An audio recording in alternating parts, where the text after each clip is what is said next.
Well, it can certainly be tough for parents to figure out when to switch your child from a rear-facing to a front-facing car seat, then when to go from a car seat to a booster seat and a regular seat belt. So joining us today, Know the Law segment, Tom Sinus telling us exactly what you need to know, what the law says, and what's even more smart when it comes to statistic-wise. And this is exactly one of those areas, Yeah. Derek, where we have a law, and that really sets the floor Yep. for what you need to be doing. Yep. But as all parents will know, there are a lot of areas in life, and car seats is certainly one of them, where the law may not give you the ceiling. In other words, there's a lot of great resources out there about exactly what is right for your particular child, because any parent knows when you go to pick up your kids from school, you see that in one grade or one preschool room, there's kids of all shapes and sizes, and when you have a law that's written towards ages and, and even weights, it doesn't always quite get it right. So what do we have now? All right, we do have a law about kids at certain ages and where they need to sit.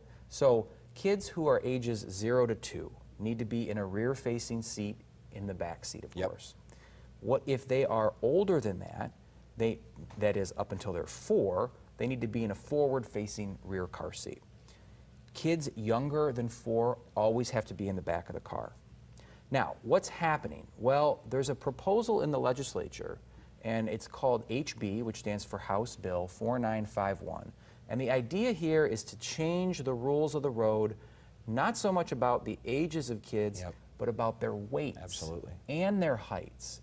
Because again, kids come in all shapes and sizes. And so there's a series of different categories in this bill. Let me just give you a couple examples. So the bill, if it were to become law, would say that if a kid weighs less than 30 pounds or is less than 2 years old, they have to be in a rear-facing car seat. Either of those two, correct? Either, that's right.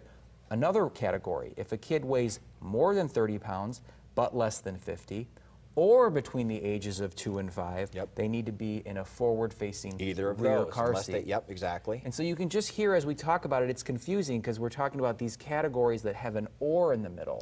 But why do we have the or? It's because we're trying to protect all kids, and you may not be a certain age and a certain weight at the same time.